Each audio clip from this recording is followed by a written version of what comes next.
आइए हमारे साथ कार्यक्रम में शामिल हो रहे हैं बाजार के जाने माने एक्सपर्ट दिलीप भट्ट साहब। दिलीप सर, बहुत बहुत स्वागत है आपका, धन्यवाद हमें समय देने के लिए। Good morning sir. बताएं, बजट के बाद आज जाके बाजार में, नहीं आज नहीं, कल से थोड़ी सांस आई है, बढ़िया एक्शन हुआ है। क्या समझा जाए सर, बजट बाजार के लिए ठीक है, अच्छा है, न्यूट्रल है?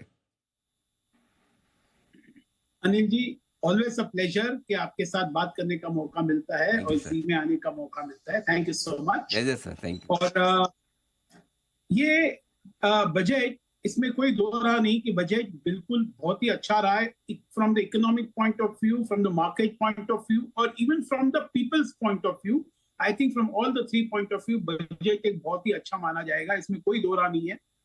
लेकिन मुझे लगता है शायद क्या हो गया है कि इस बजट जब इस समय पेश किया गया है जब बाहर के वातावरण बहुत फ्लूइड है and there are so many moving parts on the external front, और जब तक उसको कोई फिक्स नहीं आता है, जब तक वहां पर कोई सर्टेनिटी नहीं आती है और जब तक वो अनसर्टेनिटी रहती है, आई थिंक मार्केट अपने हिसाब से वोलेटाइल जरूर रहेगा यहाँ से।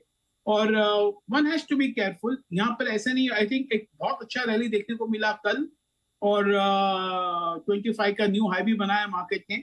लेकिन अगले 3-4 हफ्तों में, शायद मे बी 4 to 5 वीक्स में, मार्केट एक बहुत वंस अगेन एक अच्छा वोलेटिलिटी देखने को मिल सकता है as we run into fiscal year end. तो मुझे लगता है one should not be in a hurry to commit in the market at the moment. Gradual buy करना है तो उसमें कोई दिक्कत नहीं है, लेकिन one should wait and watch. Long term of course it goes without saying is very good. Long term अच्छा है, मीडियम टर्म में थोड़ा सा वॉलेटिलिटी और उतार चढ़ाव, यानी कि थोड़ी प्रॉफिट बुकिंग ऊपर पे फिर आ सकती है। एक तरफा तेजी की उम्मीद ना करें, ये बहुत अच्छी बात बताई है भट्ट साहब ने। तो सर ये बताएं, फिर इस सिचुएशन में क्या कुछ पोर्टफोलियो में रीबैलेंसिंग करने की जरूरत है? बाजार के बदले हुए मूड माहौल के साथ कुछ ऐसे स्टॉक सेक्टर्स हैं जिन्हें बेच दिया जाए, कुछ नए खरीदे जाए, क्योंकि हर बार रिकवरी में, तेजी में लीडरशिप थोड़ी बदलती है। क्या व्यू है आपका? सही कहा अनिल जी आपने कि जब भी कोई नई तेजी आएगी, it will be led by a different pack altogether. Not different pack altogether, there will be few new sectors जो आ जाएंगे, जो चमक कर उठेंगे। लेकिन गोइंग फॉरवर्ड ऐसे लग रहा है कि थोड़ा बहुत डिफेंस में ध्यान जरूर देना चाहिए, बिकॉज जिस तरह से कल जो डिफेंस सेक्रेटरी ने आके इतना पॉजिटिव स्टेटमेंट दिया हुआ है कि हम देखेंगे कि contracts are good, the order booking is full. मुझे लगता है ये बहुत ही अच्छा रहेगा कि एक डिफेंस सेक्टर के लिए यहाँ पर काफी सारे फ्रंटलाइन कंपनीज भी हैं, तो उसमें शायद वो सम ऑफ जो करेक्शन अभी जो हो रहा है उसमें थोड़ा बहुत ऐड करना चाहिए, whether it is HAL, whether it is BL और whether it is BML on the front line. और I think in the mid cap there is Apollo Micro. ये सब में एक ध्यान देके जरूर ऐड करना चाहिए डिफेंस एज अ सेक्टर। लेकिन ये डिफेंस में एक ही देखना चाहिए कि यहाँ पर इनका वर्किंग कैपिटल साइकिल कैसा रहता है। ये बहुत स्ट्रेस वाला सेक्टर होता है, वर्किंग कैपिटल साइकिल का सेक्टर फॉर डिफेंस। तो ये भी एक ध्यान जरूर रखना चाहिए। मुझे लगता है कि white good segments, consumer durables में काफी अच्छी तरह से डिमांड रिवाइवल आ जाएगी, ऐसा लग रहा है, क्योंकि जिस तरह से फाइनेंस मिनिस्टर ने जो छूट दिया है, मुझे लगता है discretionary spending will be reflected in the white goods, consumer durables. तो इसमें भी ध्यान देना चाहिए, जैसे कि वर्लपूल है, वोल्टास है, ब्लू स्टार है। मुझे लगता है उसमें ध्यान, once again one should focus on some of these things. और मुझे देन अदरवाइज ये खास करके पिक एंड चूज मार्केट ही रहेगा, सेक्टर स्टॉक स्पेसिफिक रहेगा। और बाइंग अक्रॉस द बोर्ड जो पिछले 2 सालों में देखने को मिला और जिसमें पैसा बना, शायद ऐसा माहौल नहीं रहेगा आगे चलकर। बिल्कुल ठीक बात है। डिफेंस और कंज्यूमर ड्यूरेबल्स, ये 2 सेक्टर्स ऐसे हैं जहां पर अच्छा एक्शन बनते हुए दिख सकता है। सर, एक बैंक्स और NBFC पर भी आपसे राय लेना चाहता हूं, क्योंकि 2 दिन बाद परसों नए गवर्नर साहब की तरफ से पॉलिसी भी है। क्या उम्मीद आप कर रहे हैं, फिर इस लिहाज से क्या यहाँ कोई मौका बनता है निवेश करने का? मुझे लगता है कि जिस तरह से ये 2-3 चीज को ध्यान जरूर रखना चाहिए कि एक इकोनॉमी में स्लो डाउन तो जरूर हुआ है, और वेदर ये कितने समय तक चलेगा वो नहीं पता एट द मोमेंट।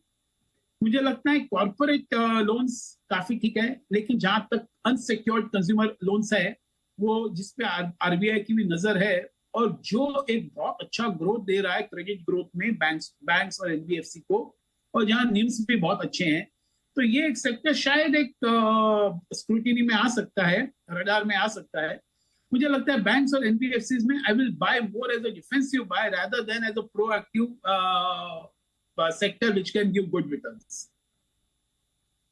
ये एक आरबीआई की पॉलिसी बेहद इंपॉर्टेंट ट्रिगर होगी। अब आइए सर, कुछ ऐसे सेक्टर्स जिनका इंटरनेशनल एक्सपोजर और ये टेरिफ वॉर जो चल रहा है, जैसे मेटल हो गया, कुछ ऑटो कंपनियां होगी, ऑटो एंसिलरी कंपनियां होगी, केमिकल कंपनियां, यहाँ पर क्या व्यू है आपका?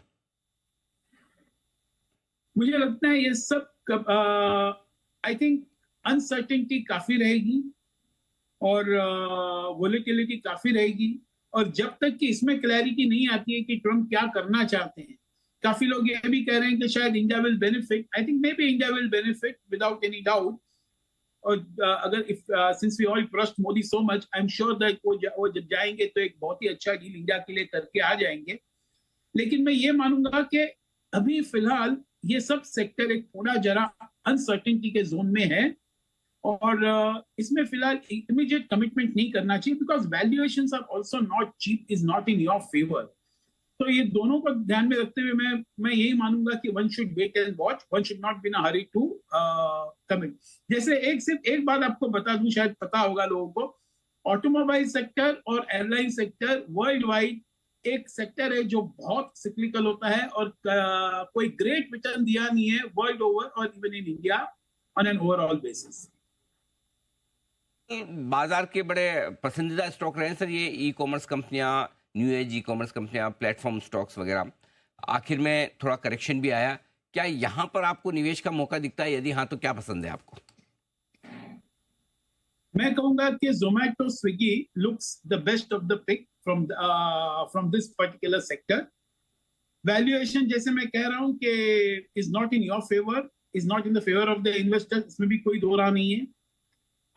लेकिन जिस तरह से इनके पास जो कैश जो बुक्स में है, और जिस तरह से they are moving strongly towards the profitability, यहां से थोड़ा बहुत रिस्क लेके, एक लीप ऑफ फेथ लेके, despite expensive valuation, I think one can invest in this particular sector, और खास करके ये दो कंपनी में ध्यान देना चाहिए। बहुत बहुत धन्यवाद दिलीप सर, आपका समय देने के लिए, विस्तार से बाजार के डायरेक्शन और साथ ही स्टॉक सेक्टर पर अपनी राय हमारे दर्शकों के साथ शेयर करने के लिए। Thank you so much sir. जल्दी आपसे फिर मुलाकात होगी। आज के लिए बहुत बहुत धन्यवाद। Thank you so much. इस बीच बाजार